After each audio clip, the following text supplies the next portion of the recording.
और तीसरी बात हमें और ध्यान में देनी चाहिए, ऐसे लोग जो कि कहते हैं कि ईसा मसीह खुद मरियम को अच्छा दर्जा नहीं दे रहे हैं, स्थान नहीं दे रहे हैं, वहाँ उसे सिर्फ स्त्री बुला रहे हैं, माँ तक नहीं कह रहे हैं, और तुम लोग क्यों मरियम को इतना बड़ा स्थान देते हो। ऐसा पूछने वालों से एक और बात मैं बताना चाहूँगा। निर्गमन ग्रंथ 20वां अध्याय 12वां वाक्य, निर्गमन ग्रंथ 20वां अध्याय 12वां वाक्य, एक्सोडस 20 वर्स 12। प्रभु ने मूसा के द्वारा इस्राएलियों को 10 नियम प्रदान किए, उसमें से चौथा नियम था जो कि निर्गमन ग्रंथ 20वें अध्याय 12वें वाक्य में हम पढ़ते हैं। उसमें लिखा है, अपने माता पिता का आदर करो जिससे तुम बहुत दिनों तक उस भूमि पर जीते रहो जिसे तुम्हारा प्रभु ईश्वर तुम्हें प्रदान करेगा। तो यह प्रभु का नियम है प्रिय भाई और बहनों, चौथा नियम कि अपने माता पिता का आदर करो। कोई भी इस बात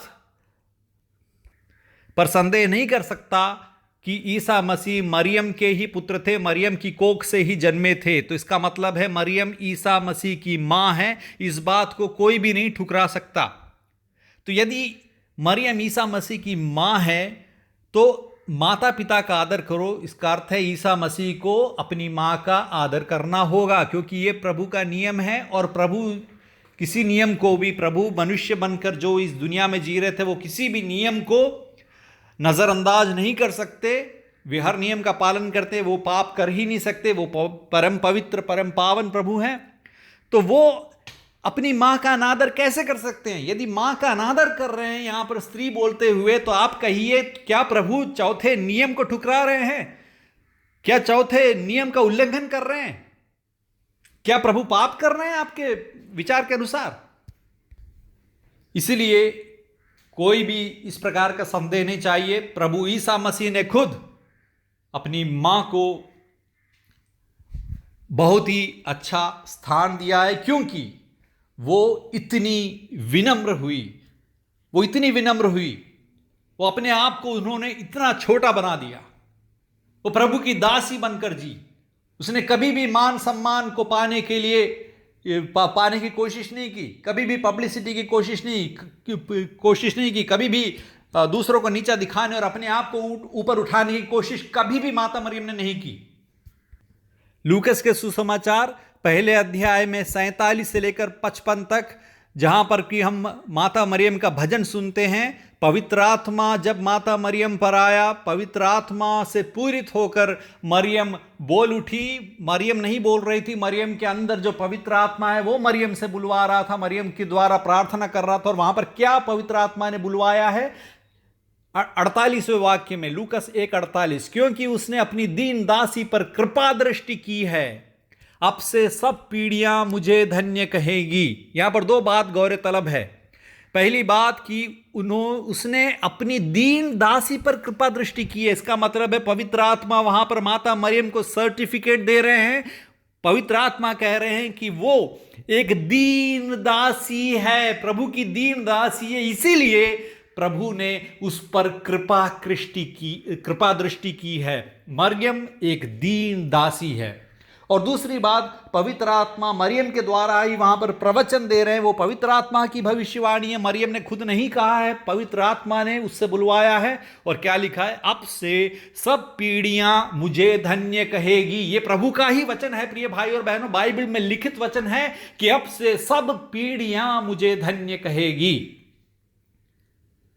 तो जब तक ये दुनिया है, जब तक इंसान इस दुनिया में है, तब तक मनुष्य की हर पीढ़ियां माता मरियम को धन्य कहेगी। ये प्रभु का वचन है, प्रभु की भविष्यवाणी है, पवित्र आत्मा ने खुद कहा है, पवित्र आत्मा ने प्रेरितों के द्वारा लिखवाया है। इसका अर्थ यह है कि हमेशा हमेशा माता मरियम को व्यक्ति धन्य कहेंगे। और वही कैथोलिक चर्च कर रही है 2000 साल से।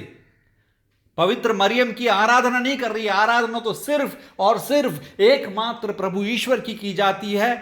पिता, पुत्र और पवित्र आत्मा जो कि तृत्व है, उस तृत्व ईश्वर की ही आराधना स्तुति की जाती है। सिर्फ ईश्वर का महत्व किया जाता है।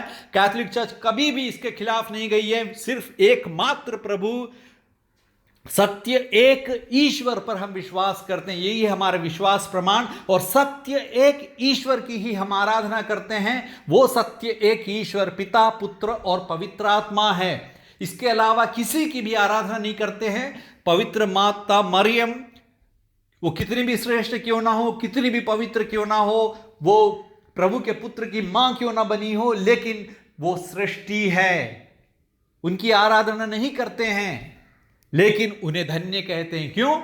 लूकस 1:48 में पवित्र आत्मा ने खुद भविष्यवाणी की है कि उसको सारी पीढ़ियां उसे धन्य कहेगी। तो कैथोलिक चर्च भी उसे धन्य कहती है। क्यों कहती है? क्योंकि उन्होंने प्रभु के सामने अपने आप को इतना छोटा बनाया, उन्होंने प्रभु की आज्ञा का पालन किया। और गब्रिएल दूत ने जब ईश्वर के पुत्र की मां बनने का बुलावा उन्हें दिया, न्योता दिया, तो उन्होंने विनम्रता के साथ दीन दासी बनते हुए प्रभु के कथन पर विश्वास किया और अपने आप को पूरी तरह से समर्पित किया। वो जानती थी इसका नतीजा क्या होगा। लोग उन्हें एक पापिनी स्त्री मानते हुए उसे पत्थर मार भी सकते हैं, उनकी जान को खतरा है, सब लोग उन्हें अपमान की नजर से देखेंगे, लेकिन उसके बावजूद भी वो प्रभु पर विश्वास करती थी। प्रभु पर उनका विश्वास कभी भी नहीं डगमगाया। उन्होंने पूरी तरह से इस प्रभु की आज्ञा का पालन किया, अपने आप को पूरी तरह से समर्पित किया। इसीलिए पवित्र कुमारी मरियम को पीढ़ियां धन्य कहती हैं, उनका आदर करती, उनका सम्मान करती, उनकी आराधना नहीं करती। और ये आदर और सम्मान हम इसलिए करते हैं क्योंकि उन्होंने हमें यह साबित करके दिखाया कि ईसा मसीह के वचन के अनुसार जी सकते हैं हम। वो असंभव नहीं है। यदि हम में मन है, यदि हम में जुनून है, यदि हम में जज्बा है, यदि हम में विश्वास है, आशा है, प्रेम है, तो हम साधारण इंसान जो कि मिट्टी के बने हुए, हम खुद जी सकते हैं मरियम की तरह। तो ये मरियम की तरह जीने का एक आह्वान है, हम सबको मिलता है, प्रेरणा मिलती है। इसलिए हम अपनी मां का सम्मान करते हैं। और प्रभु ने खुद ने कहा था, योहन का सुसमाचार 19वें अध्याय में 26वें वाक्य 27वें वाक्य में, क्रूस पर टंगे यीशु मसीह ने खुद कहा था, ये देखो तुम्हारी माता है। ना केवल योहन अकेले से बोल रहे हैं, लेकिन योहन के द्वारा हम सबसे बोल रहे हैं, प्रभु पूरी दुनिया से बोल रहे हैं कि ये देखो तुम्हारी मां है। अपनी मां का सम्मान करो, क्योंकि उसने प्रभु का सम्मान किया है। उसकी आराधना करना नहीं बोल रहे हैं, लेकिन उसके सम्मान करो, तब हमें भी प्रेरणा मिलेगी। और ये माता मरियम क्या करती हैं? हम माता मरियम की आराधना नहीं करते, लेकिन माता मरियम से विनती तो कर सकते हैं कि हे माता, हमारे लिए प्रार्थना करना। जब हम माता से विनती करते तो मां क्या करती है? मां अपने बच्चों के लिए जीती है। हम सबके लिए प्रभु के पास जाकर विनती करती है, अपने हाथ फैलाकर वो हमारे लिए विनती करती है।